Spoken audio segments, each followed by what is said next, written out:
Haleluya. Amin, amin, amin. Puji Tuhan, silakan duduk Bapak Saudara yang kasih oleh Tuhan. Tuhan bersuka cita bersama-sama dengan anak-anaknya. Haleluya. Saudara, mari kita akan buka dari kitab Rut pasal yang keempat. Saya berdoa ada sesuatu yang jauh melampaui apa yang coba saya sampaikan, yang kiranya Roh Tuhan ajarkan kepada kita. Saudara, memasuki ulang tahun, sebetulnya secara lahiriah pun sebetulnya kita seperti dilahirkan kembali.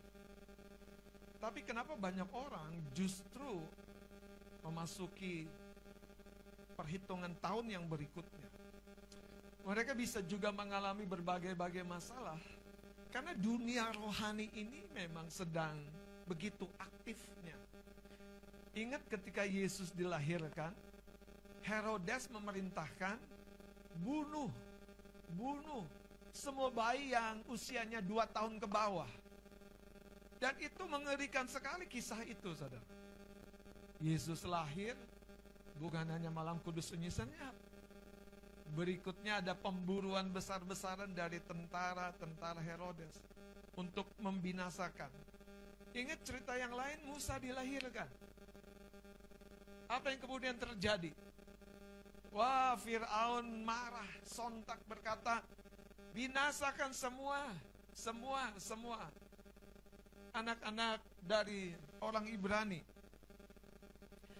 Itu sebabnya ada beberapa yang sebetulnya kalau saya teliti budaya yang baik di beberapa suku, contohnya di suku Jawa, ada yang namanya puasa hari kelahiran. Itu sebetulnya datang dari pemahaman rohani bahwa hari kelahiran itu adalah transisi spiritual, bukan sekedar lahiriah. Kita sedang dibawa kepada satu level up, kepada ketinggian. Tapi masalahnya ketika proses kita dibawa itu ada sesuatu yang belum stabil. Nah, dalam masa belum stabil itu seringkali setan mencari kesempatan. Ada sebuah kisah di Rut pasal yang keempat ini yang menarik, yang kiranya menjadi pesan bagi ulang tahun gereja kita. Sebelum kita jumpa di Serua Green Village ya, minggu depan. Haleluya. Pastikan kita semua ada di sana. Kita lihat Rut pasal yang keempat. Saudara, kita sudah tahu Rut bermertuakan, memiliki mertua Naomi. Mereka sama-sama ditinggal suami. Mereka sama-sama menjanda. Tapi saudara, Tuhan belum berhenti sama orang-orang yang sepertinya sudah kehilangan pengharapan. Ketika Naomi kembali dari negeri Moab, jangan panggil aku Naomi, panggil aku Mara. Karena sudah pahit hidupku. Sudah pahit. Apalagi yang mau dihitung dari yang manis dari hidupku. Tapi coba lihat saudara. Pada Rut pasal 4 ini,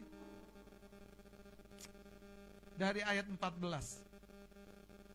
Ini story yang dicatat oleh kitab suci yang menyampaikan sebuah pesan dalam kehidupan manusiawi ini. Seringkali tangan Tuhan itu tidak terlihat terus bekerja, menolong kita kembali kepada jalan-jalan yang memang Dia sudah rencanakan. Kita lihat ayat 14, kita baca sama-sama sampai ayat yang ke-17, Rut pasal 4, 2-3. Sebab itu perempuan-perempuan berkata kepada Naomi, terpujilah Tuhan yang telah rela menolong engkau pada hari ini dengan seorang penebus. Termasyurlah kiranya nama anak itu di Israel. Dan dialah yang akan menyegarkan jiwamu dan memelihara engkau pada waktu rambutmu telah putih. Sebab menantumu yang mengasihi engkau telah melahirkannya, perempuan yang lebih berharga bagimu dari 7 anak laki-laki. Ayat 16, tarik nafas dulu. Karena ini ceritanya berbeda.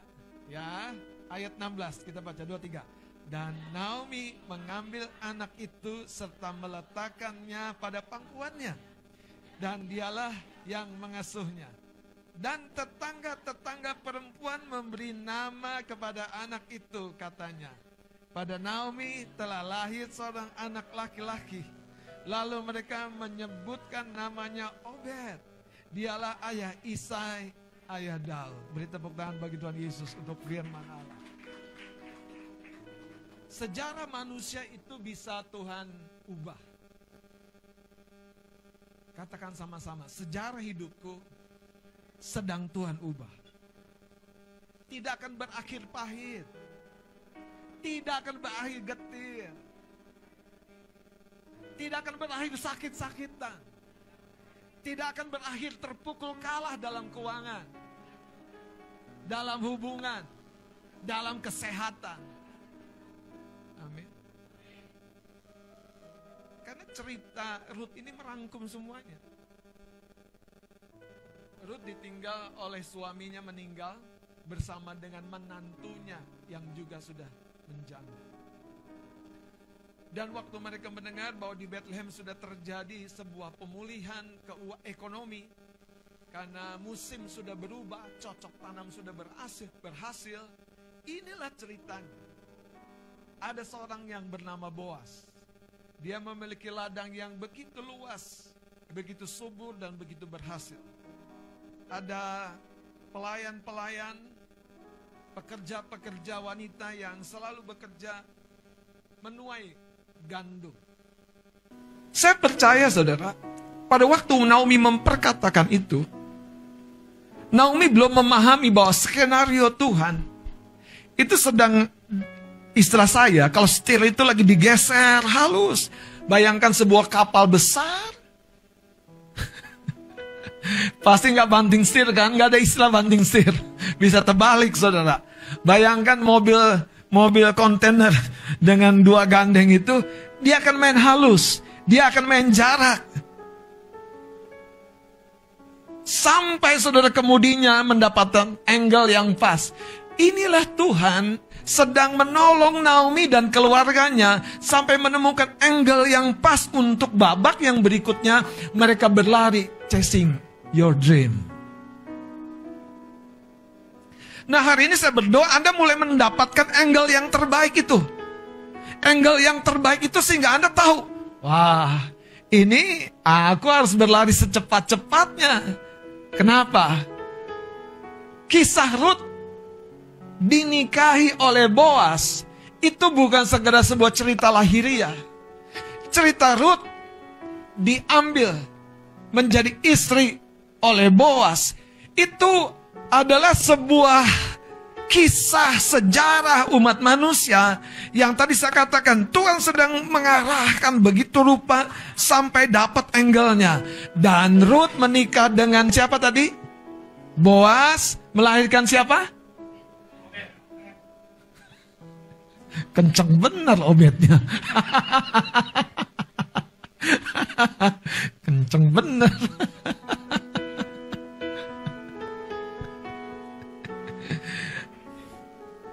Catatan terakhir dari ayat 17 ini menarik. Coba lihat, kita lihat saudara. Lalu mereka menyebutkan namanya Obed. Dialah ayah Isai. Kemudian Isai ayah Daud. Daud dikatakan adalah keturunan atau leluhurnya dari Yesus Kristus Tuhan yang akan lahir dalam jasad manusia. Bayangkan saudara, dari seorang yang pahit hidupnya, dari seorang yang sudah kehilangan segala-galanya, kehilangan identitasnya karena dia keluar dari Israel, dari Bethlehem, kehilangan putra-putranya, suami.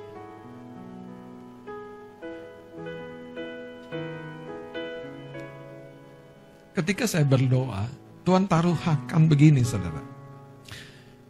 Ketika kita memasuki transisi menggenapkan 27 tahun, kita tuh seperti melepaskan kulit ari-ari dari tubuh lahiriah kita. Dan itu berbicara tentang apa yang sebelumnya menjadi rumah tinggal kita. Mungkin itu bicara pengalaman masa lalu. Mungkin itu bicara rasa pahit. Engkau pernah terluka. Tapi Tuhan mau lepaskan anakku. Lepaskan anakku. Lepaskan. Lepaskan. Ada kelahiran baru kepada janji Tuhan. Dan penggenapannya sedang terjadi.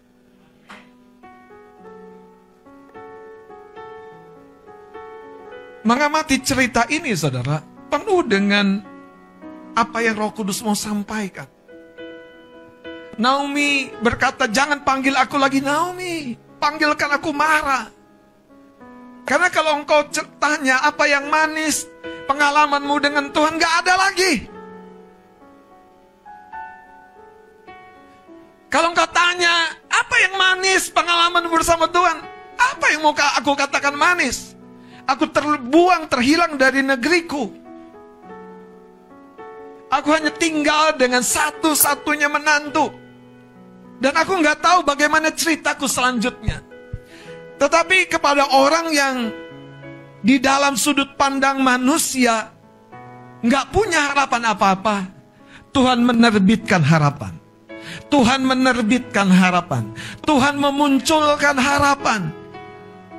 Itu sebabnya ketika Naomi memasuki Bethlehem kembali, dan dia lihat ada Boas, dan dia tahu siapa Boas, sesuatu di dalam batinnya mulai berdetak dengan lebih baik. Pengharapannya masih tipis, tapi ada pengharapan. Dan ketika Ruth mencari atau memungut bulir-bulir gandum sisa dari tuayan, Ruth bukan membantu menuai. Ruth seperti pemulung yang memungut sisa-sisa, yang ketika para penuai gandum itu ngangkat dengan tuayan yang besar dan terjatuh beberapa jelai saja. Yang menjadi manis dalam cerita itu adalah waktu Boas tahu, Boas malah bilang gini, kamu lepasin dari ikatan gandum kita, biarkan dengan sengaja jatuh, supaya wanita itu yang memungut dari ladang kita dapat memungut lebih baik. Saya coba sampaikan kemarin, paling tidak 2 hari terakhir, Jumat sama Sabtu. Saya bilang gini, Tuhan lagi membawa kita seperti naik dari lantai 1, lantai 2. Dan kita dibawa untuk melihat keluar. Sama aja pemandangan, sabar. Nanti kau naik ke lantai 3, 4, 5, baru kau lihat, wow. Apalagi engkau setia, dibawa naik lebih tinggi lantai 7, wow. Dibawa naik lagi lantai 10, engkau akan terkagum-kagum. Masalah kita adalah di dalam sisi manusia di daging kita, kita harus melepaskan kulit ari-ari itu. Kita harus melepaskan rumah yang lama itu. Kita harus menanggalkan memori-memori sakit itu. Kita harus melepaskannya dan mengalami kasih Tuhan melimpah-limpah yang mampu menyembuhkan kita. Katakan amin.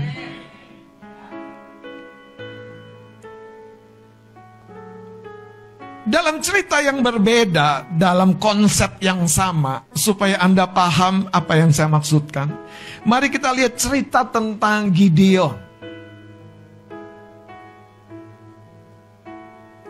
Hakim-hakim pasal 6 juga menceritakan seorang yang lumpuh pengharapannya.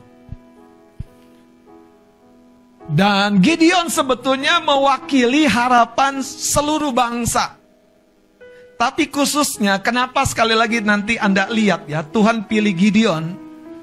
Karena Gideon justru yang paling lemah, paling merasa tidak punya kepercayaan diri.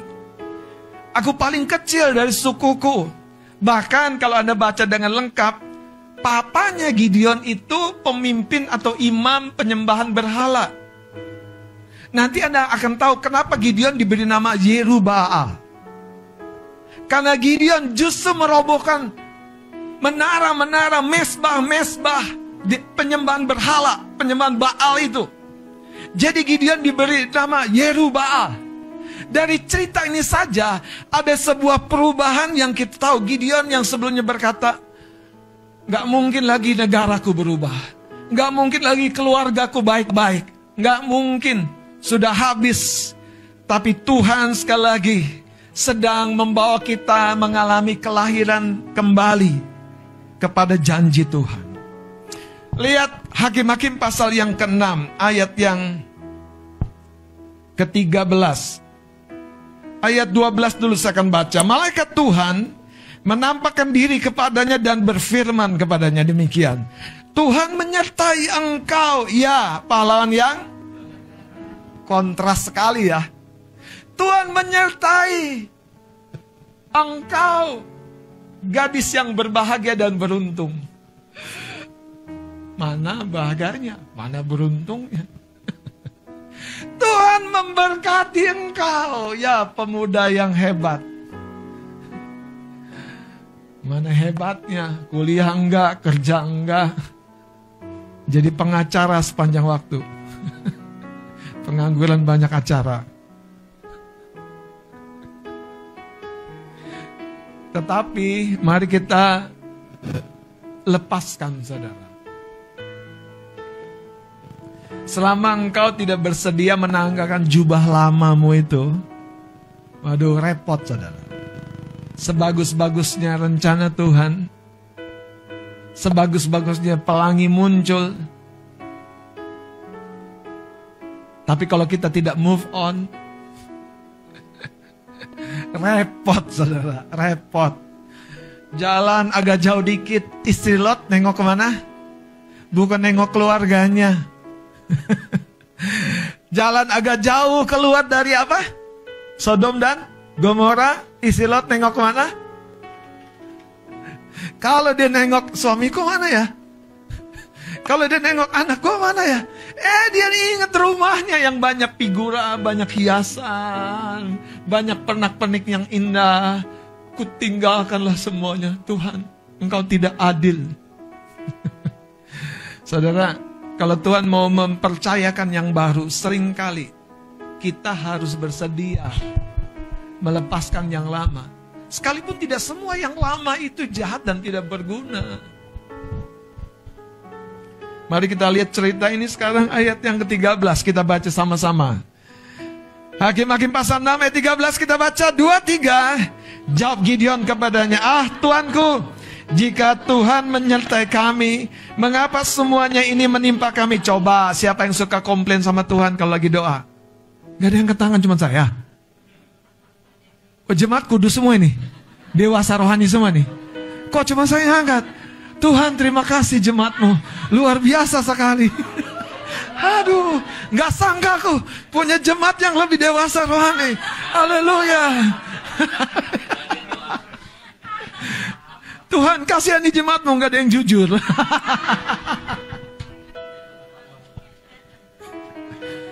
Saya berdoa tuh kadang-kadang komplain sama Tuhan, ngeluh sama Tuhan, ngebatin sama Tuhan.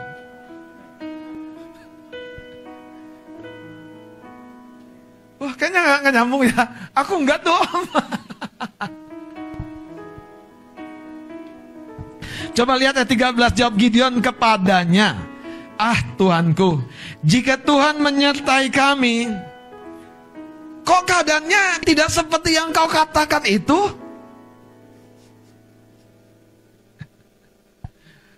Saya mau kasih nasihat, ayo tepuk bawah kanan kirimu, katakan sabar.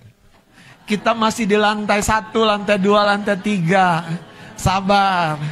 Nanti kalau engkau sudah sampai ke lantai 5, lantai 7, lantai 10.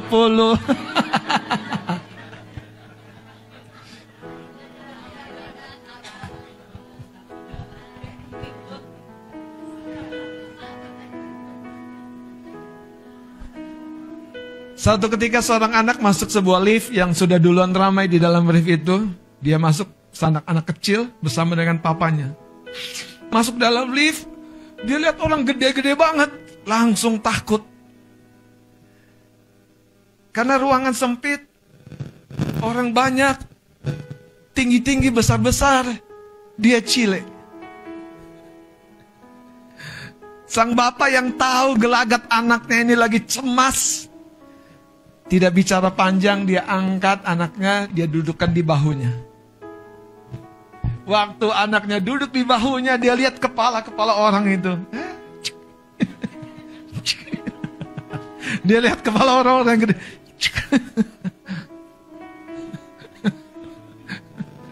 Makanya jangan sering-sering saudara sembunyi, naik ke pundak bapamu. Maka kau akan lihat dari ketinggian yang berbeda. Engkau kecil, nggak perlu jadi gede. Engkau sih gaji biasa-biasa aja, tapi segala-galanya ada. Loh bener kan saudara? Banyak orang tuh mikirnya alami banget. Aku kalau gaji gede baru bisa punya rumah, punya mobil, punya ini, punya inilah. Di mana Tuhanmu yang baik, yang kaya itu? Makanya waktu dia ditaruh di pundak ayahnya, dia langsung bisa tarik nafas lega. Dan dia lihat, oh ternyata. Lihat cerita ini saudara, Gideon telah kehilangan begitu lama percaya dirinya. Dia tercekam, dia takut, dia merasa kecil, dia merasa terbuang, merasa tersingkir. Ketika malaikat Tuhan datang berkata, Tuhan menyertai engkau, dia langsung komplain. Mana buktinya? Iman saudara, bukan hanya bicara tentang bukti. Iman itu sendiri adalah bukti dari sesuatu yang belum kita lihat. Iman itu adalah bukti. Itu sebabnya saudara, transaksi kita ketika kita berdoa bukan panjang pendeknya, tapi pastikan engkau punya iman yang didasari oleh janji Allah. Itu sebabnya ketika Naomi menerima seorang putra di pangkuannya, betapa takjubnya dia. Dan tetangga-tetangga yang sebelumnya mengenal Naomi sebagai bukan hanya marah, baperan. Kalau orang pahit hatinya, baperan pula, itu yang repot saudara. Banget. Itu yang repot. Tapi kalau orang pahit hatinya, tidur aja di rumah masih aman. Tapi kalau dia jalan-jalan sampai pahit hatinya dan baperan itu ngelihat suami, apa lu lihat? Ngeri kali kawan kita ini. Ngelihat tetangga datang ke rumah kita, mau nawarin nasi kotak, ada dia lagi syukuran, malah begini enggak. Dikirain tetangga mau minta sumbangan. Karena bapernya itu dia salah sangka. Saya nggak ngomong jemaat loh, saya pernah ngalamin. Orang mau salam tangan kita, orang mau kasih hormat kita. Saya kirain dia mau minta. Gawat. Orang jujur emang disayang Tuhan kok.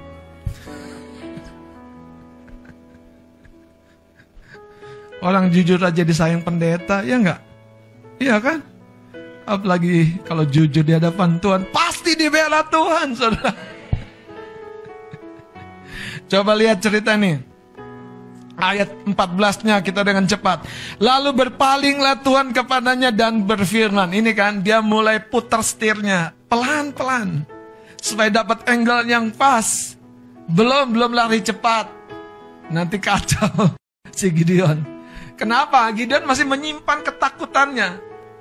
Kenapa? Ada tugas. Yang pertama, merubuhkan tiang-tiang berhala, rumah penyembahan berhala bapaknya. Itu saja masih takut. Dia lakukan pada waktu malam. Makanya lihat nih ayat 14. Lalu berpalinglah Tuhan kepadanya dan berfirman, pergilah dengan kekuatanmu ini. Dan selamatkanlah orang Israel dari cengkeraman orang Midian. Bukankah aku mengutus engkau? Tetapi jawabnya kepadanya, Tuanku, dengan apakah akan kuselamatkan orang Israel? Ketahuilah kaumku adalah yang paling kecil di antara suku Manasye, dan aku pun seorang yang paling muda di antara kaumku. Haleluya. Amin, Mega. Lihat ayat 16, berfirmanlah Tuhan kepadanya, tetapi akulah yang menyertai engkau. Sebab itu engkau akan memukul kalah orang Midian itu sampai habis. Saudara perhatikan ya, perkataan-perkataan ini merupakan janji, merupakan destiny, merupakan dream. Ini yang kita sedang kejar, saudara. Disinilah kita harus belajar memberikan diri, saudara, diselaraskan, disesuaikan. Nah, we harus lihat dari babak yang baru, musim sudah berubah. Kalau Naomi masih terus merenungkan kegagalannya, dia nggak pernah bisa mensyukuri kemurahan Tuhan. Saudara, Naomi dan Gideon adalah cerita yang real dalam kehidupan ini. Kan itu izinkan, saudara, Tuhan terus membawa kita di dalam janjinya. Kita dilahirkan kembali, artinya kita dibidani, dibasuh, dibersihkan oleh firman. Dan ketika kita doa puasa dari Senin yang lalu sampai hari Minggu ini, Anda sedang dibidani oleh firman. Anda sedang dibasuh dari kulit ari yang mungkin masih menempel. Anda sedang dilepaskan dari ketergantungannya kepada apa? Air tuban, plasma, dan semua yang sebelumnya sebetulnya pahit. Tapi rasa pahit itu yang membuat kita melihat manisnya Tuhan. Ada orang masih belum bisa bersyukur dengan rasa pahit. Rasa sakit itu yang membuat kita melihat betapa murahnya Tuhan. Ada orang masih belum bisa mengucap syukur dengan rasa sakitnya itu. Tuhan sedang membawa kita keluar dari goa. Nah, itu cerita Gideon. Karena orang Ibrani, mari kita lihat, saudara, sedikit dari cerita ini. Pasal 6.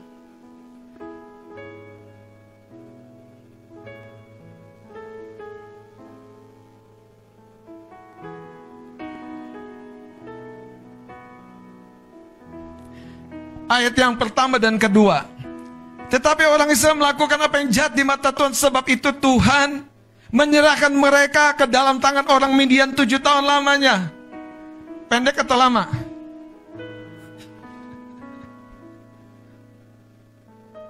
Tujuh hari pendek atau lama? Tapi kok udah selesai ya? Bang, besok puasa lagi yuk. Ayo. Lihat sekarang ayat 2-nya, baca sama-sama. Dan selama itu orang Midian berkuasa atas orang Israel. Karena takutnya kepada orang Midian itu, maka orang Israel membuat tempat-tempat perlindungan di pegunungan, yakni gua-gua dan kubu-kubu yang sebetulnya sangat-sangat rapuh. Karena itu bukan kemerdekaan yang sesungguhnya. Itu bukan hidup yang sesungguhnya. Itu bukan destiny kehidupanmu, keluargamu, dirimu yang sesungguhnya. Tuhan sedang memutar, saudara, angle hidup kita. Tuhan sedang membasuh apa yang selama ini menyertai kita. Rasa sakit, rasa kecewa, rasa gagal. Sampai Tuhan membawa kita memasuki dan melahirkan kita kembali kepada janjinya. Mari kita lihat dengan cepat, saudara, beberapa ayat yang menarik. Yang saya percaya Tuhan mau bicara dengan lebih dalam lagi. Saudara, mimpi-mimpi, kerinduan hati kita yang baik, tidak pernah ada yang salah.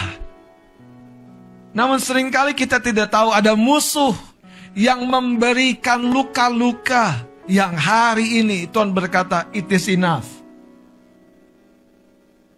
Tuhan sudah mati menyelamatkan, membasuh kita dengan darahnya. Mari kita ngelihat ayat 8. Efesus pasal 2 ayat 8 sampai ayat 10. Kita bangkit berdiri, kita baca bersama-sama. Mari kita kenal bahwa kita adalah buatan Allah. Kita ada di dalam pergerakan Tuhan. Tuhan sedang membawa kita naik, membasuh kita sampai kita jadi pribadi yang baru dan pasti menggenapi rencana Tuhan dan janji Tuhan itu. Katakan amin. Ayat 8 sampai ayat 10 kita baca 2, 3. Sebab karena kasih karunia kamu diselamatkan oleh iman. Itu bukan hasil usahamu, tetapi pemberian Allah. Itu bukan hasil pekerjaanmu. Jangan ada orang yang memegahkan diri. Lebih keras ayat 10. Karena kita ini buatan Allah, diciptakan dalam Kristus Yesus untuk melakukan pekerjaan baik yang dipersiapkan Allah sebelumnya. Ia mau supaya kita hidup di dalamnya. Katakan sama-sama kalimat terakhir. Ia mau supaya kita hidup di dalamnya. Beri tepuk tangan bagi Tuhan. Tuhan mau kita hidup di dalam janji itu. Karena itu Tuhan butuh sebuah proses lain supaya kita mengalami kelahiran baru di dalam manusia batiniah kita, di dalam janji itu. Mari kita lebih jauh lagi lihat 1 Korintus pasal 15.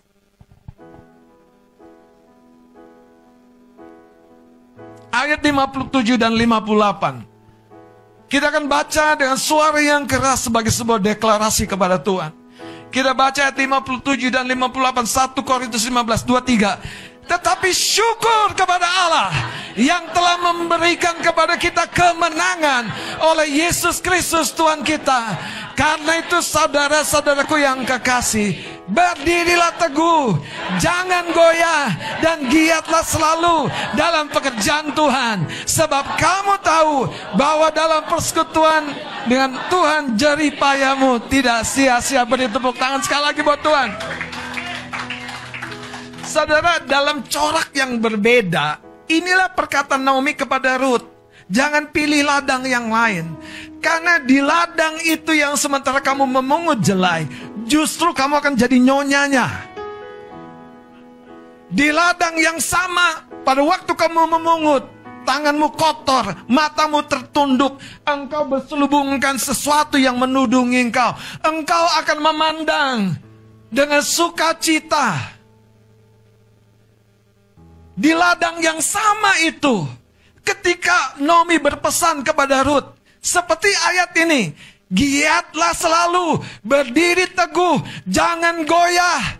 Sebab kamu tahu bahwa dalam persekutuanmu dengan Tuhan, jerih payahmu.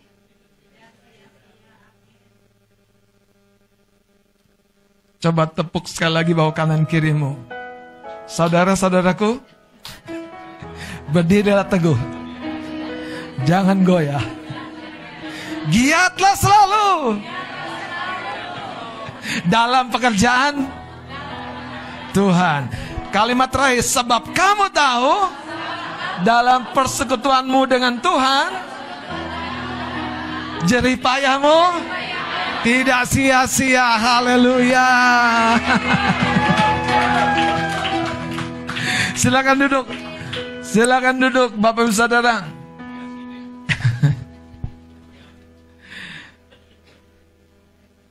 Pesan ini, saudara, pesan inilah yang sebetulnya disampaikan kepada Naomi dan kepada Ruth. Pesan inilah yang sebetulnya disampaikan juga kepada Gideon. Gideon dipanggil kepada pekerjaan Tuhan. Dan itulah yang membuat proses Gideon makin cemerlang, makin berlimpah, makin baik, makin jadi pahlawan itu terjadi. Proses itulah yang membuat Ruth dan Naomi makin bersinar, makin bersinar, makin bersinar. Di dalam mana? Di dalam pekerjaan Tuhan. Nah, pekerjaan Tuhan yang dimaksud ini, perhatikan baik-baik, jangan salah tangkap. Ini konteksnya hari ini Tuhan bukan bicara pelayanan. Pekerjaan Tuhan yang Tuhan maksud ini seperti Yesus di dalam Yohanes pasal 9, bersama dengan murid-muridnya, bertemu dengan seorang yang buta dari sejak lahirnya. Murid-muridnya kan nanya, ini kenapa dosa dia, dosa orang tuanya? Bukan. Ini bukan urusan dosa. Tapi pekerjaan-pekerjaan Allah harus dinyatakan. Makanya ketika kita giat di dalam pekerjaan Tuhan, kita sebetulnya tadi sedang diarahkan kembali, realign. Disatukan kembali sampai saudara hidup kita seperti Ruth itu yang bertemu dengan Boas melahirkan Obed. Anda tahu itu yang saya maknai dengan truk gandeng itu, kontainer itu. Sebetulnya hidupmu akan menceritakan banyak di belakang. Anak-anakmu, keturunanmu akan menceritakan tentang kebaikan dan kemurahan Tuhan dalam hidup kita dan melalui hidup kita. Makanya melalui Naomi yang patah semangat, melalui Ruth yang kehilangan segalanya, Israel pulih. Melalui Gideon. Aku mau kerja apa? Papaku imam penyembahan berhala. Orang akan bilang, keturunan nenek sihir kamu. Loh, zaman itu kan begitu, saudara.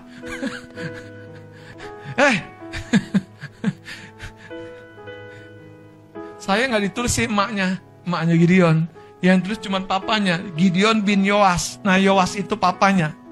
Tapi yang keren, waktu mesbah penyembahan berhala dirubuhkan, Yoas justru nantang orang-orang kota yang marah. Kamu mau membela Baal? Yang membela Baal nggak akan bernafas sampai malam ini. Semua orang kota. Dari situ saya tahu keberanian Gideon itu sebetulnya secara natural sudah ada dari papanya. Itu Yoas yang ngomong gitu loh. Sejak itu, saudara, semua yang mau ngamuk sama Gideon mendukung Gideon, dan kisah berubah total. Hari ini ketika Tuhan menyampaikan sebuah janji Tuhan, izinkan engkau lahir kembali di dalam janji itu. Lepaskan rasa yang lama, lepaskan kecewa, lepaskan kepahitan, lepaskan semua trauma. Pelajaran tentang Naomi yang berkata, jangan panggil aku Naomi, panggilkan aku Mara. Kiranya tidak terjadi sama kita ya. Kenapa? Kalau Tuhan tidak mendapati kita tidak goyah, Tuhan mendapati kita dikatakan berdiri teguh, Tuhan mendapati kita giat selalu, itu akan mempercepat pekerjaan Tuhan terjadi dalam hidup kita. Haleluya. Hari ini jangan buang waktu lagi, saudara. 7 hari kita berdoa berpuasa. Sekali lagi, ada sebuah pesan yang jelas. Kita sedang dilahirkan kembali kepada janji Allah. Mari kita bangkit berdiri.